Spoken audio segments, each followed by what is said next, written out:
Hello and welcome to the That's So Craven podcast, your Fulham podcast from Down Under. We are back again for the last review of the season. Fulham playing Luton, winning 4-2 away from home, ending the season as we started with an away win, and a good way to wrap up the year. It's a full house for the podcast tonight. I'll start from the bottom of my screen. How are we going, Skibby? Yeah, all good. Yeah, the last review.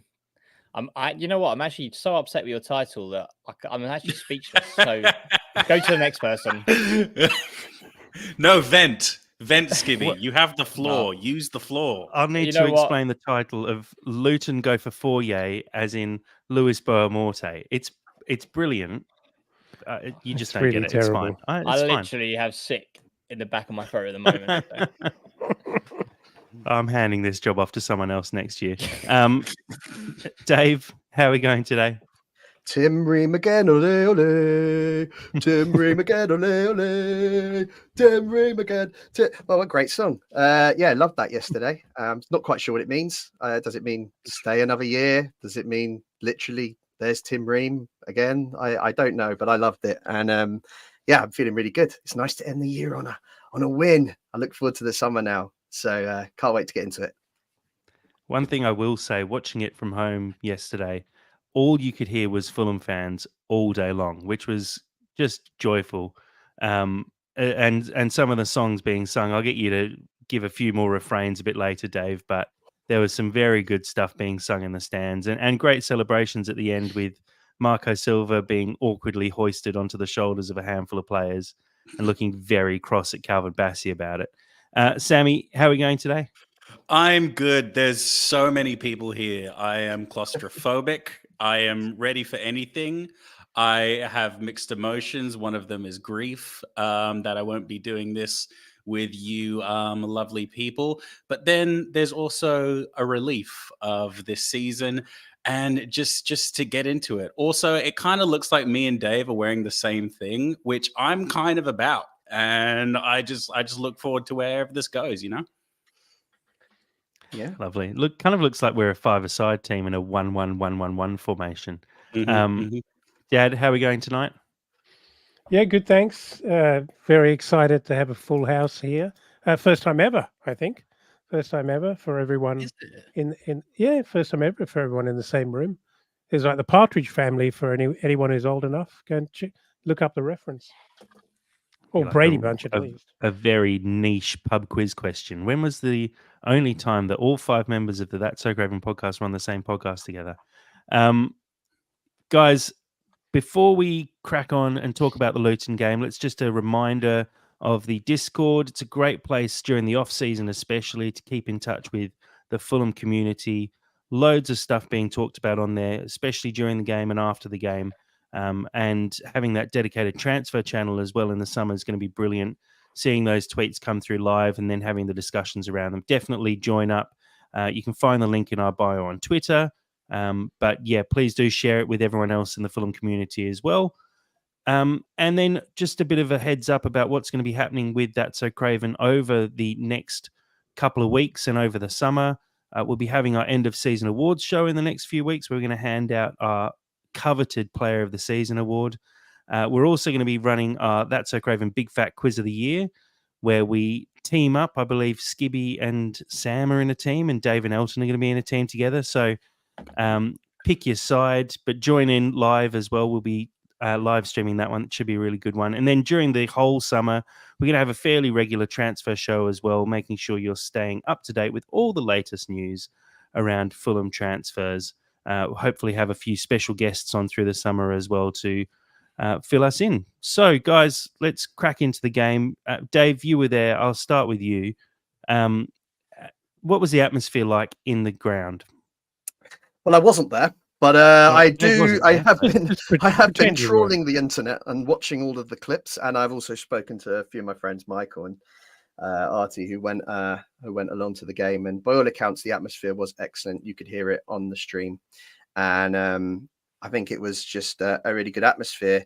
And yeah, it was nice to, as you pointed out at the beginning, at the end, tributes were paid to Boamorte, tributes were paid to Marco Silva. A real feel-good day.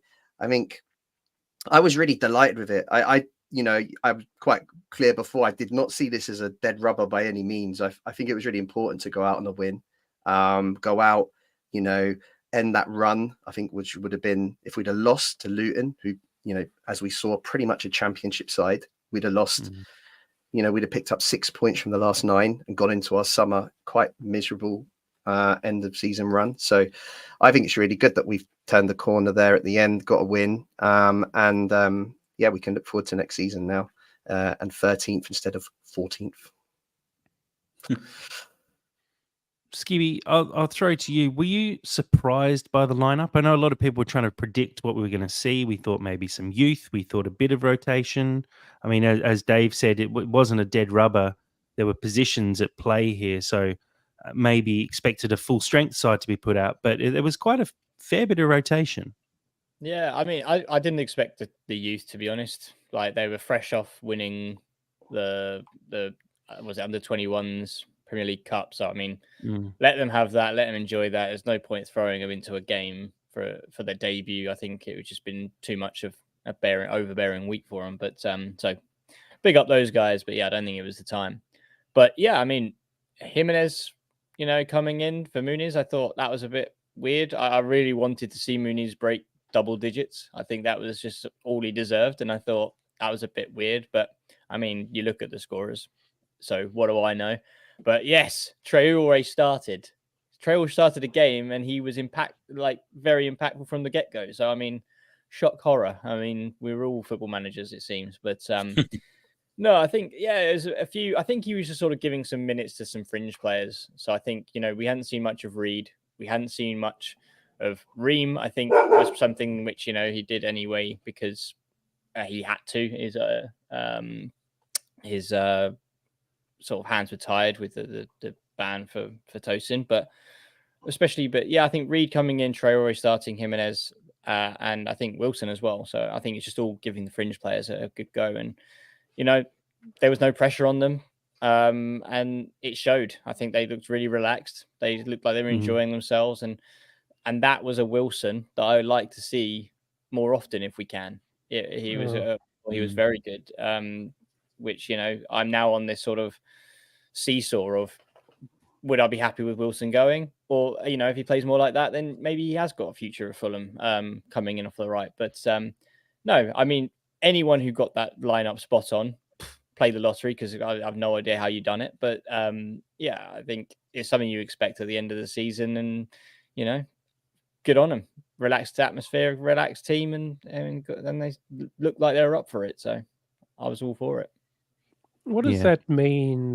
What does that mean about Raul Jimenez, who we've been talking about quite a lot in terms of his future at the club? For him to be actually given not just minutes, but a start, and he played the whole game, didn't he? He wasn't dragged, was he? Played the whole game, didn't he? Oh no, he was late on. I think Muniz came on. Yeah. The last couple of minutes. Right, yeah. Well, I think Silva clearly believes in him, and he's believed in him for pretty much the entire season. I think he really wants and feels that Jimenez should be in the side, otherwise he wouldn't have played him. And in all fairness to him, like, Luton was the perfect game for him to get an opportunity to actually score some goals.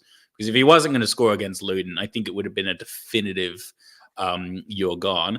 And he has proved that he had some value. I actually was listening to the commentary, and apparently Silva was saying that when he signed Jimenez, the intention wasn't necessarily to take out Mitrovic, but to have two up front and for him to support Mitrovic. So maybe that's part of a plan that he's got for Muniz, and he was just seeing if he still kind of has something there. But yeah, I don't know.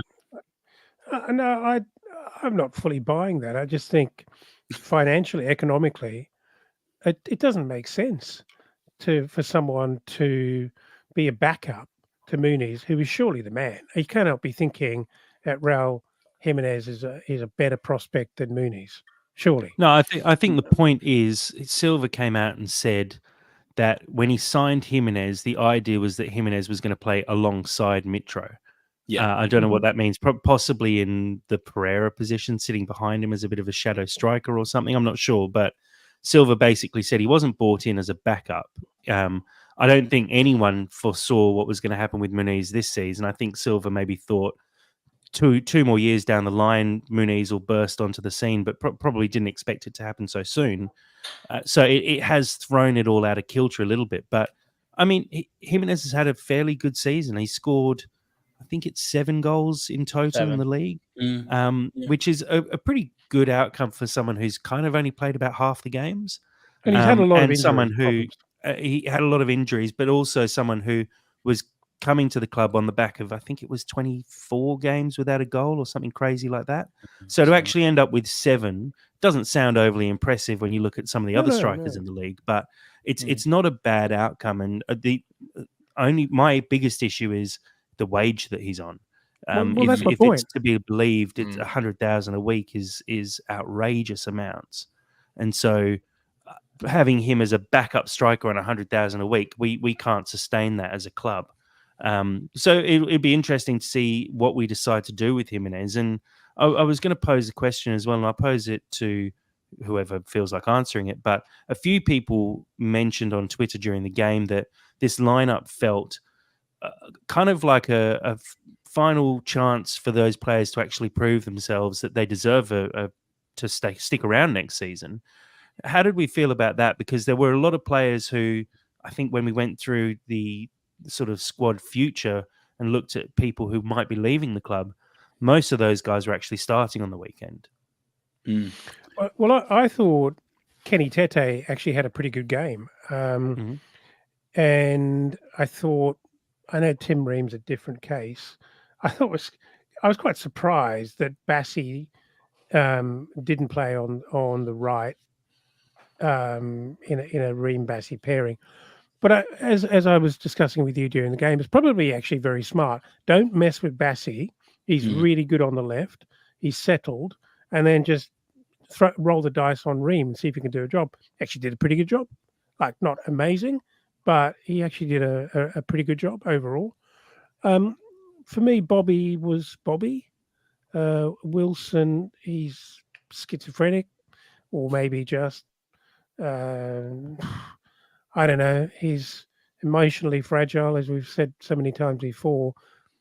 And a couple of people made some fairly pointed comments about the fact that, it's a championship opposition and Wilson's suddenly starring, which might be unfair, but it's pretty on point.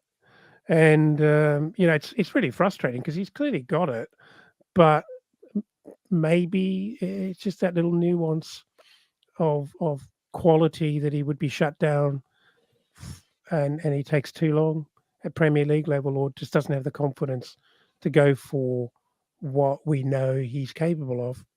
I thought Adama once again did nothing to what's the word?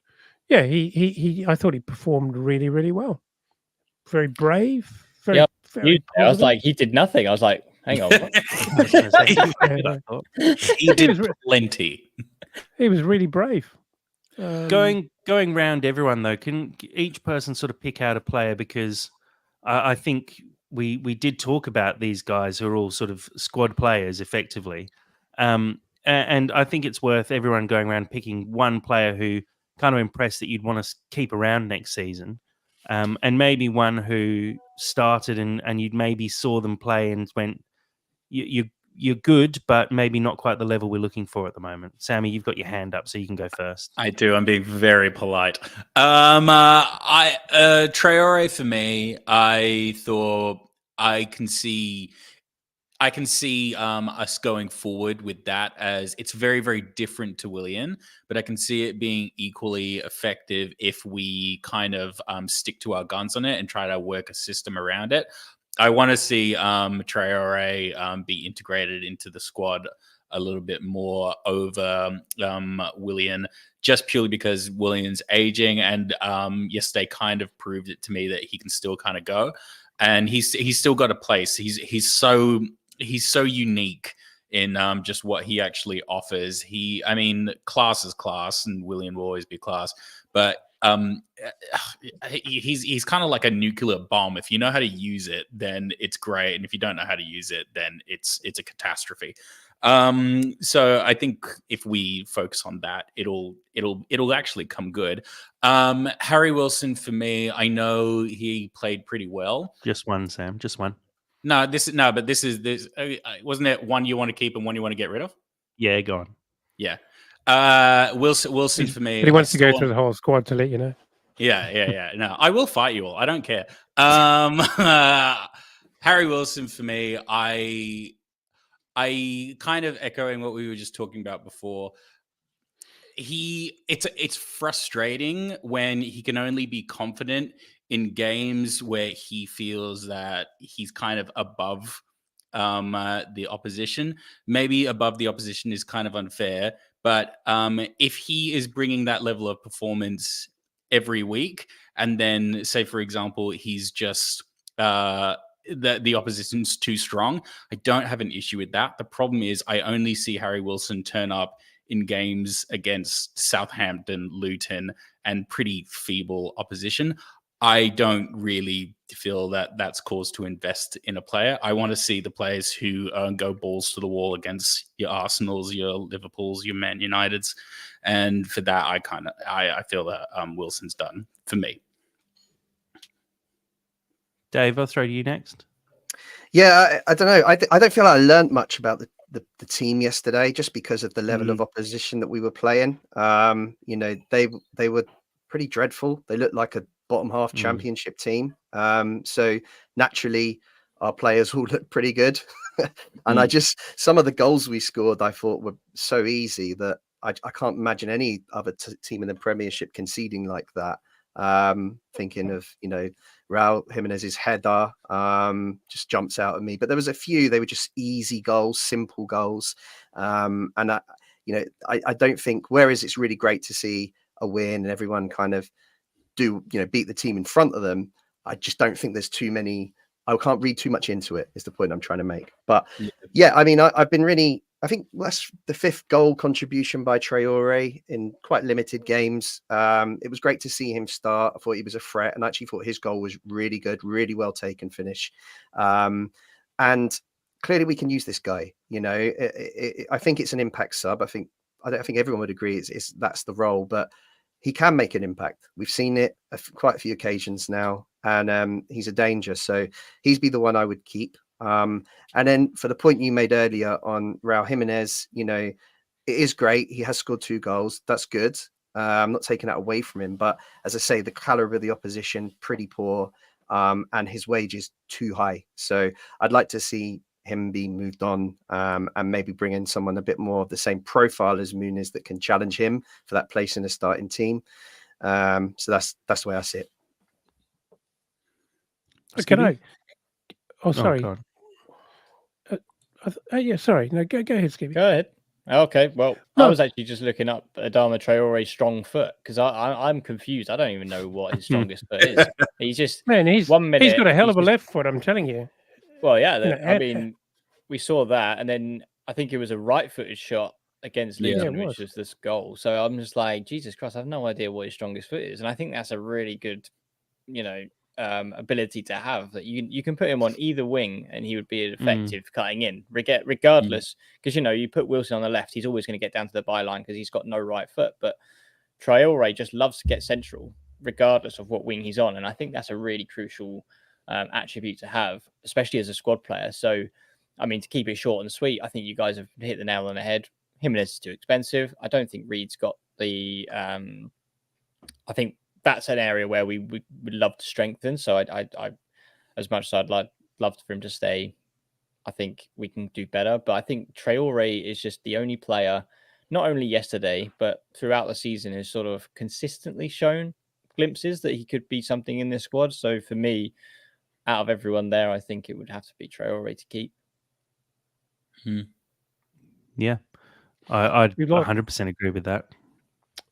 We've lost Skippy's mic there for a moment, but can I just say something? What I'm really enjoying, for those not following on the live stream, and how dare you, I'm really enjoying the kind of almost ITV morning show kind of news thing that Skibby's doing here, with his girlfriend walking around in the background with some That's So Craven merch being paraded around. She on her did. back. She had the sweatshirt on. And That was the deal. I'm loving it. Uh, I'm loving it. subtle Absolutely advertising. Yeah. Join the So Discord. good. I was going to say subtle in my hat and my hoodie, and then dress parades. We're so subtle. I saw you Right. waver on, going, "Come on, you can walk through now. Now's the time." Go. Yeah, look, it was a good performance in sort of overall, but again, like we've all sort of touched on, it was a championship side. Let's be perfectly honest. This is a side that have fought valiantly throughout the season, but realistically, they're going to go down to the championship, and I'd say they might make the playoffs, but I wouldn't be overly surprised if they end mid-table. So to beat them with Decordova-Reid, Harrison Reid, Jimenez, Wilson, those guys out there, I don't think it's as impressive as maybe if we'd come up against this Crystal Palace side at the moment, or Bournemouth, or any of those sides. So it definitely, like you said, Dave, I don't think it taught us anything about this squad. I think, if anything, it just proves that these guys are probably too good for the championship. But the fact is, they've been squad rotation for the whole season for a reason. I saw someone saying this is why Harrison Reid should have played all year, and I just think to myself, he's easily like our 5th or 6th best centre mid. Like, there's no chance he should have been playing all year. Let's be perfectly honest. Yeah. He's a Did a very decent good job, though. player to have in your squad. Yeah, and he did a good job, but he shouldn't be pushing any of those players. I mean, Tom Cairney is a different style player to him, and a better player than him, I'd say, still. But then there's quite a big leak up to Lukic, Pereira, and Polina, I'd say. Even though Lukic hasn't had the best season, even when he's not performing that well, he's still rarely getting dropped for Harrison Reid. And so that shows the gulf in class there, I think. And yeah, look, this is a really big summer ahead for Fulham. I think we're all excited now that at least we've ended the season with a win. We can be a bit more excited about it. But there's going to be a lot of change going on. And guys, I'll open it up to the floor and see what you guys think, because personally, I see 6 or 7 players leaving the club this summer. How many do you think we need to sign to actually properly challenge and move further up the table and finally get that sort of solid top half finish? Ooh.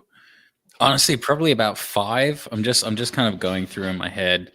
Well, we definitely need to sign another striker, potentially another winger, definitely another centre midfielder, and a centre back, and potentially, controversially, might even need to look at a sufficient replacement for Leno, or at least look into it. Dave? Why? Yeah, I think you got to have cover in every position. So, and good cover, cover that can step in when needed and challenge for that role. Be good enough that or have the potential that they could come in, do such a good job that they keep the position, a bit like Castagna did with Tete this season. That's the ideal world, what you need in every position in order to kind of push up the league. That might be a bit optimistic, thinking we can attract a 22 as strong as that, but I think there's a danger of having too many players, and having too big a squad, trying to keep people happy.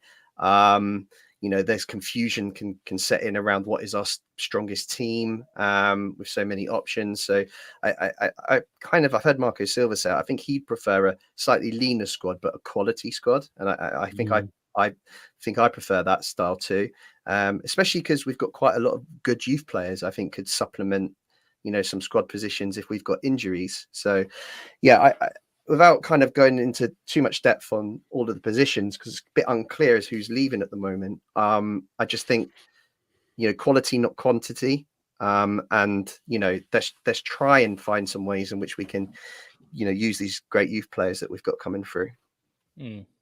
I think that's something that we all forget, isn't it? That, we've got some really exciting youth. But, and I'm a victim of it. Football Manager, I would never look at youth. They can give me all the stats in the world, but if I see someone and I get a scouting report and they're like, best player on the planet, I'm like, yep, I'm getting him. Sorry, 18-year-old kid, you're out on loan.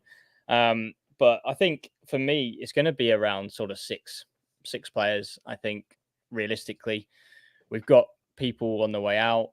We've got probably people who are showing they're not quite up for this to sort of play next year. So I think for me, to break it down, I'd say we're going to have 2 wingers coming in. We're going to have I reckon 2 centre backs coming in, because as much as we all love Ream, he's getting older. It wouldn't be surprising to me if we started to look at the long-term replacement for Ream, and also if Diop isn't, our guy going forward. Is he, was he just a sort of a knee-jerk reaction that when we brought him in? Is there someone out there who could probably potentially do a better job? So I think we'll see 2 centre-backs come in. I think you're looking at a centre mid and the centre attacking mid potentially. But I think the centre attacking mid backup would probably link to the striker. So whether you could potentially, use, like I've always talked about Stansfield being that shadow striker. We could play him as a number 9. You could put him on the wing. I reckon you could probably play him off Muniz. But I think it's definitely going to be a minimum of 6. But also even more exciting is that Marco talked about financial fair play not being a hindrance this year. So come on, get that checkbook out. Let's start throwing our cash around, start raining dollar bills. But I'm looking forward to that. But whether I think it's going to be more suitable as well. I know we've done 100 million in the past, but there's something about Marco now having a bit more of a grasp on transfers. He's now building something that he must be aligned with the sort of senior execs that, we're building a project. Otherwise, he wouldn't have signed a contract extension. So I think we've talked about it in the Discord. You can spend 100 million and absolutely falter like Nottingham Forest have done, like we have done in the past, or you could spend 100 million like Aston Villa have done, built around a core squad, and now they're in the Champions League. Not saying that's exactly what I expect, but I don't see that. Would I be stupid to say that isn't a possibility and it could be on the horizon for us to start breaking into European football with the right spend? Absolutely.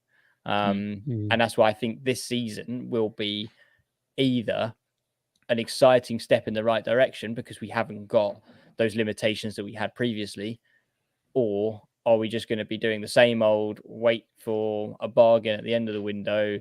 Nobody's been, gelled over pre-season and it's been a bit of a waste of time. What else can you do? So I think it's going to be a real make or break summer for us. But I'm optimistic that I think, the planets are aligning, that it is going in the right direction and everything is moving where we want to be and where we want Fulham to be in the next sort of 2 to 3 years. I will honestly blow a gasket if Tony doesn't spend some money this transfer season. Honestly. You guys sound like a really good bunch of guys to sit in the pub with and have a huddle and talk some really good stuff about where we're going. But I'm just not convinced. I remain unconvinced. I guess my hopes have been dashed too many times in the last few years. Every time I thought this is a great moment, a great platform for us to push on from, and it hasn't happened. I'm very encouraged to hear Marco talking. Financial fair play is not a barrier. What I'd love to hear is one of the Khans coming out saying, we are backing. Wouldn't it be funny for Shahid to come out and say, my balls, they're to the wall. And and we're going nuts backing Marco with whatever he wants. I mean, I can't add anything to what you guys are saying because we all know what we need to do if we have the ambition. I just need to be convinced, and I'll only be convinced when I start seeing the money. When I see the money, Skibby's about to convince you. I'm gonna convince you because I was the exact same as you until I started to read about this season and real breakdown of numbers. And I think, like you said, we had a platform last season where we were going to push on and we're like, you know what, this is going to be something special. And then Mitrovic gets taken from under our feet, and that's horrendous. But the fact that we've not replaced Mitrovic, we financially, we didn't spend to replace him. Therefore, you know, we took a 12 to 14 goal striker away from us. And that was the best goal scoring season, I believe, in the Premier League last season. And this year, we've scored the exact same, I think, or if not more. Due to, I may have read it before the Luton game. Yeah, I think I think before the Luton game we were the same number of goals, or at least leading up to it we were the same number of goals. It might be about the same or slightly over, slightly under. Yeah, but I think the fact that we are still at the same amount of goal scoring that we were when we had Mitrovic and we didn't replace him, and you know, okay, yeah, fair enough, we got quite lucky with Mooney's cooking on, but I think we're not in a worse position than we were last year without Mitrovic. So we still have that platform to push on now. And I think we've seen the glimpses. We know this team can, you know, fight with the big boys and take on the big boys. It's just getting those, being a bit more professional and taking on those smaller teams where, you know, on paper we should be sort of taking the 3 points. Being more ruthless, I think, is the key. And I think it is just, I would say we're in a better position than we were last year in terms of what we've got going. But I don't disagree with any of that. All I'm saying is Marco's ambition is clear as bells, as bells. And I think we've got a great core set of players. I just haven't seen any indication or any evidence that his bosses are they're absolutely ready to back him. And I'm keen to see that. I'm actually kind of, I think I agree with Dad. I agree. I think I kind of agree with that. And just a purely shitty capitalist way. We could have all the ambition in the world and we can be doing everything right, but it really just comes down to whether Tony and Shade are actually going to open their pockets. And that's an entirely different conversation because I don't know how much more incentive they actually need, you know? Well, to counter that, I would say it's not like they haven't opened their pockets before. We don't understand FFP well enough to know the exact position the club has been in the last couple of years. But we signed Bassi last year for 20 mil. Iwobi was 25. I think Castagna was 15 or so. Yeah. I know Jimenez wasn't much. We spent about 60 or 70 mil last year. And that was knowing that we were knowing that we were towing the line with FFP. Then you go back to the horror 100 mil season, but we still did spend 100 mil. We did it badly, but it's not like the Khans haven't spent the money in the transfer market previously. It's just, and I agree with Skibby, and 100%. I think we got very unlucky this season that we were in a position to kick on, and it kind of got screwed up. You know, Mitro was out the door. We had Paulinho almost out the door, which definitely threw a bit of a spanner in the works as well. And we were unsettled, but to actually come out the back of that and have a pretty good season in the end. I mean, we finished 13th. We could have finished, if you look at the table, I think we're only 2 points off 10th. So it's not like we finished 13th and we were out of touch of the top half of the table. We've done it with what you could consider a depleted squad compared to last season. When you lose your top striker, and actually Leno hasn't been the same player he was last year. Tim Ream isn't the same player he was last year, and we spent a long time trying to work out what our defence was looking like this season until we finally settled on Tosin and Bassi, who I think together only played about 15 games. So it felt like at the start of the season this was a chance to build, but actually it's kind of another transitional season. And now this season, it feels like there's a chance to build. And watch Paulinho probably walk out the door within the next 6 weeks, and then we have to start all over again, and it's another transitional season. But I do actually think there is going to be some money there, and the purse strings are going to be loosened a little bit this year. And just to add to that, I think if the Khans weren't interested, they would have taken the 60 million for Paulinho and not really cared about the squad. So I think there's an element there that they showed that they did have ambition going forward, that we can't sell Paulinho because that will falter our results on the pitch and cause disruption to our actual, final league standing. So for them not to just say, yeah, take him, we'll pocket the 60 mil, we're going to sell the club anyway and turn it all into flats or whatever, how they'll ever incorporate the new stand into whatever. But I think they show enough ambition for me that they are matching. And Marco wouldn't be here if he didn't have that alignment, I don't think, personally. I tend to agree as well. I think that, as Jack said, we don't know how much FFP pressure we're under season on season. And, a lot of there has been investment in the squads. The last couple of seasons, I think we've spent 60 to 70 million. Of course, there was that famous season where we spent over 100. It didn't quite work out for us.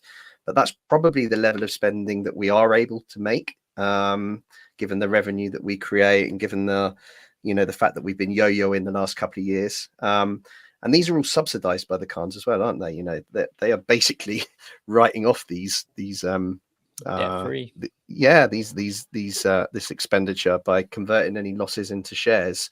My biggest gripe with them is just the time it takes to get these deals done. And I think Marco's in the same place. I think that Marco wants the signings in a lot earlier so he can then embed them and get ready for the season. And that would be a massive step forward for me. I don't really get hung up on how much we spend. I think it's about quality, really, of who we bring in and bringing them in early so that we can start the season running as opposed to messing about on deadline day. And it's not going to be any easier this year with the Euros in the middle and all the players out playing international football, which I think is, potentially going to disrupt a lot of business. But I think that is predominantly my frustration. I think it's a bit of Marco Silva's too. Yeah.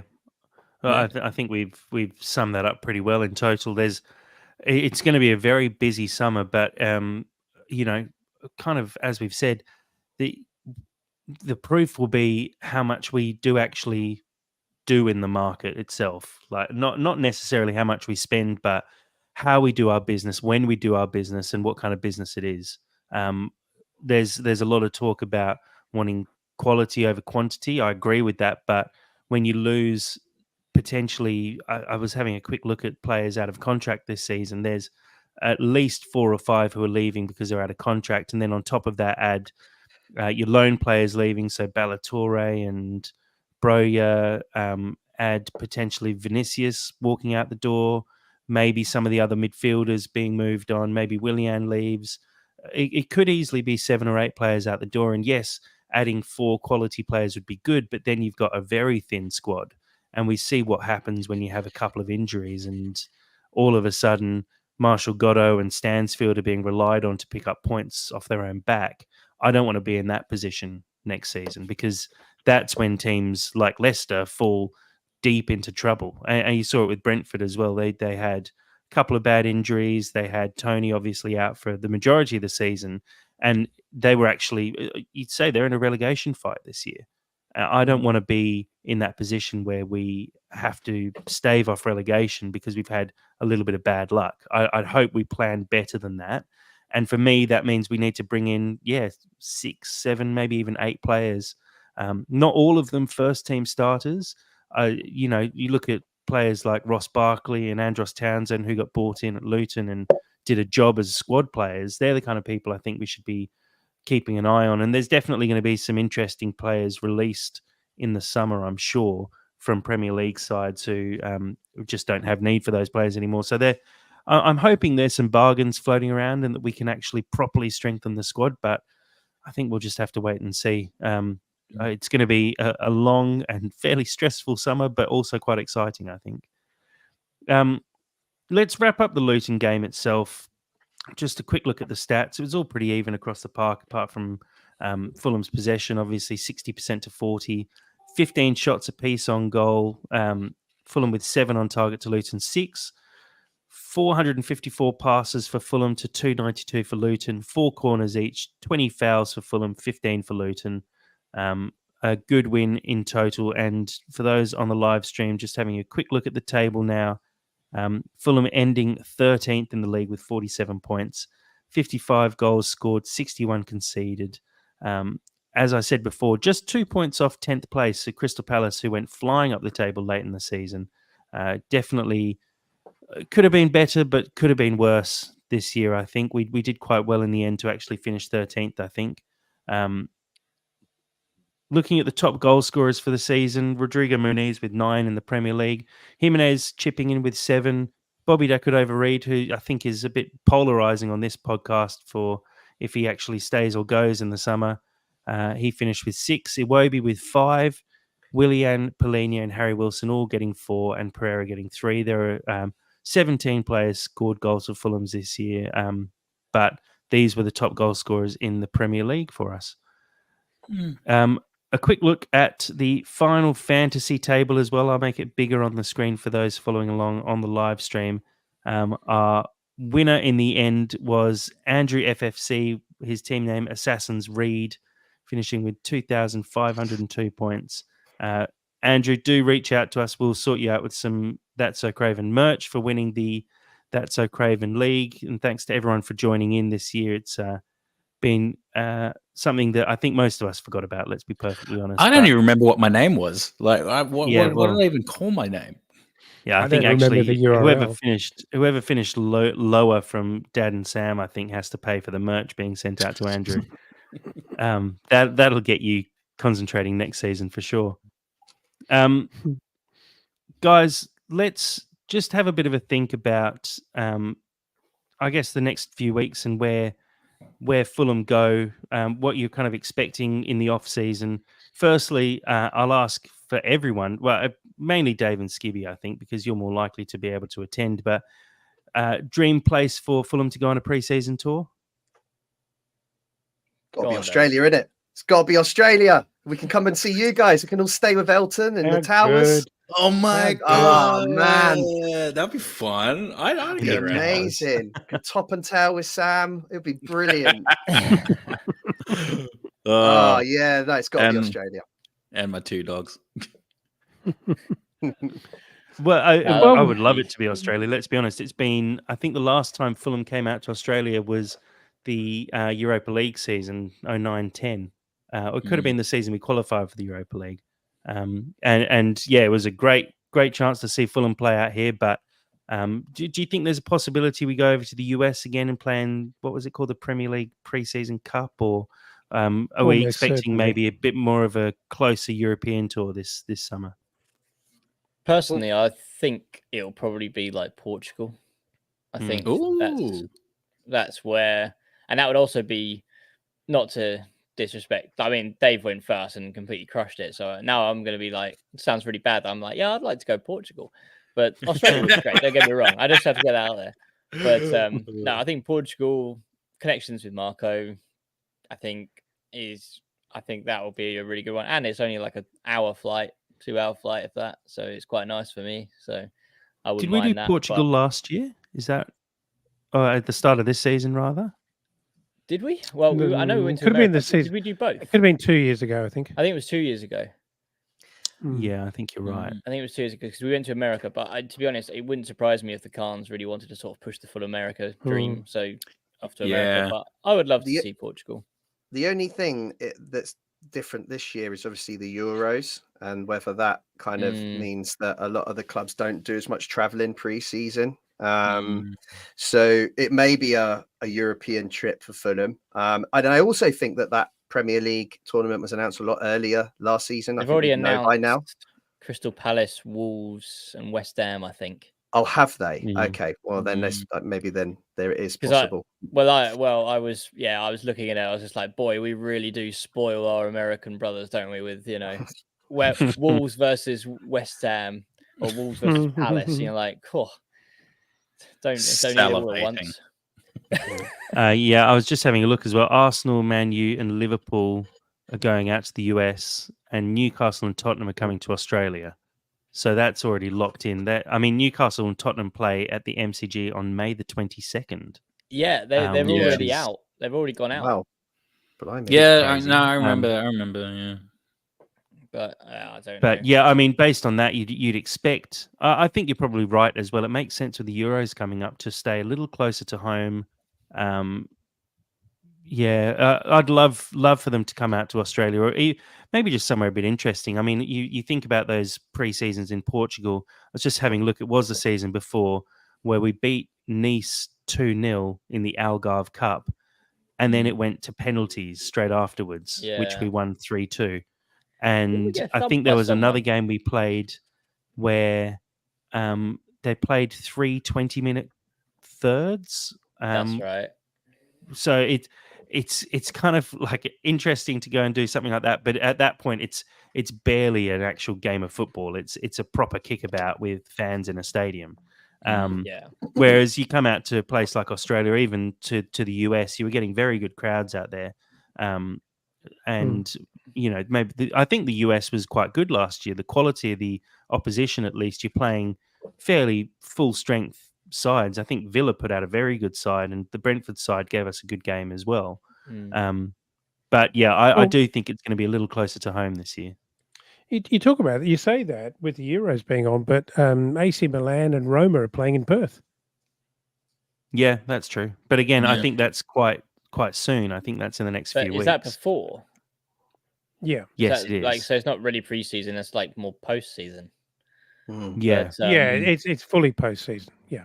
Yeah. Fine. No, I just had to quickly Google as well. We did get thumped in that Portugal pre-season. It was by Benfica. I remember that being a little bit of a scary moment. Like we were 2 weeks away from starting in the league. We lost 5-1 to Benfica.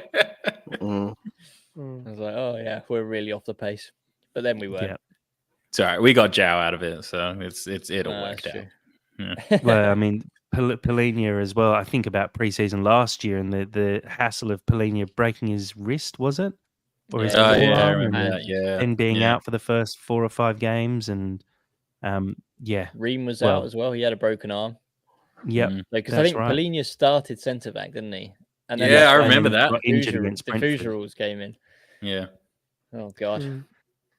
Yeah. Well, guys, look, I think we've probably talked it all to death. It's a bit hectic having 4 or 5 of us on, but I've actually really enjoyed it. Looking forward to the next few weeks as well. Like I said, we'll be definitely giving out some awards next weekend. Looking to give out our player of the season, goal of the season. So get your thinking hats on, and please do jump into the Discord and put forward your suggestions for goal of the season, player of the season, signing of the season, so on and so forth. And then the one I'm really looking forward to, as I've managed to write 1 round so far, is the big fat quiz of the year for That's So Craven. It's already tough. I'd be surprised if anyone gets a point in the first round. So looking forward to really, really stretching your Fulham knowledge.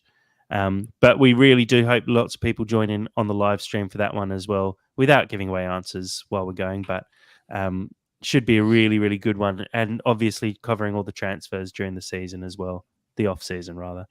I'll go around the room. Skibby, thanks very much for joining us today, mate. Real pleasure doing all these match reviews this year. Yeah, thank you very much for inviting me, and it's been good to meet you guys this season, and other people as well. Like, just from the podcast itself, bringing people in, and met Dave and some others down the pub, so that was always good fun. So looking forward to next season, and hopefully sort of grow that kind of friendly faces. So yeah, be good. Big question down the pub: who bought the drinks? I think it was separated, but I had like a meal deal with like a pub and I didn't want him to pay for my pizza as well. I felt bad, so I stayed a bit separate. But sounds like a really conservative Tinder date, doesn't it? Really? Yeah, it was. Don't want to overinvest, But no, first game of the season at home, I'll record it. I will buy you a pint, Dave. So don't worry about it. So, and Dave will be able to look at your Willian tattoo then as well. That'd be great.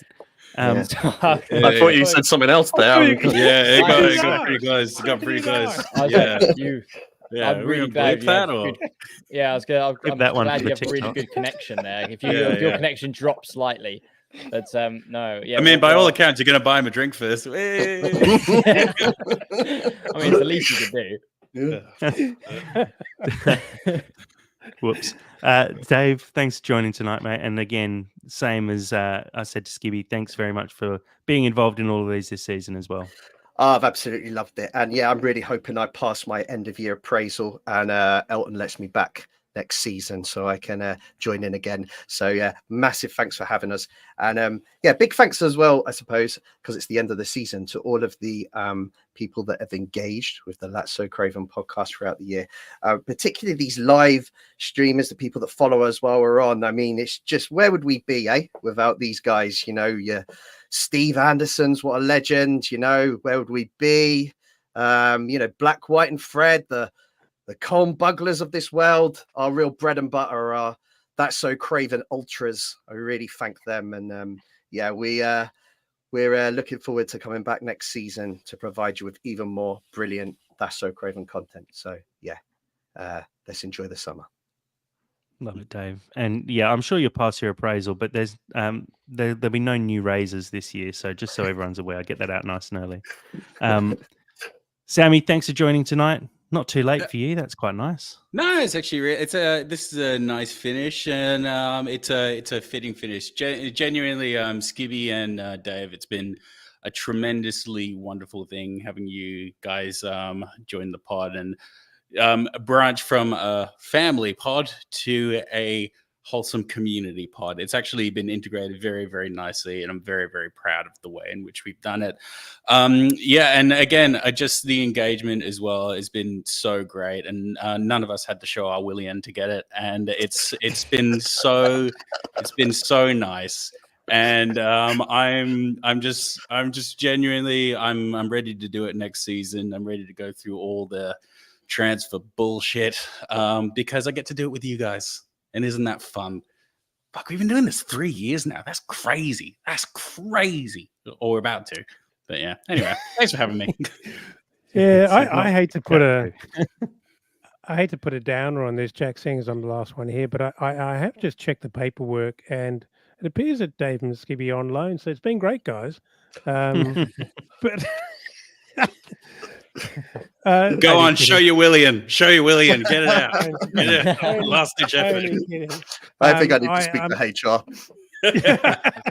Yeah, I'm actually going to put it out there and say that ahead of the awards night, you two guys are, for me, absolutely the signings of the season for us.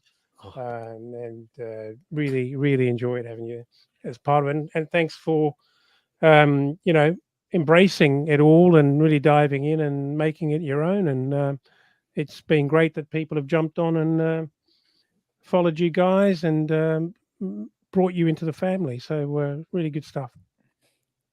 Honorary Perth boys, that's what we are. What's up? Real tear jerkers tonight. Oh, yeah. Don't say jerkers when we're talking about Williams. Yeah, well, look, if someone shows a William, the engagement will go up, I'm sure.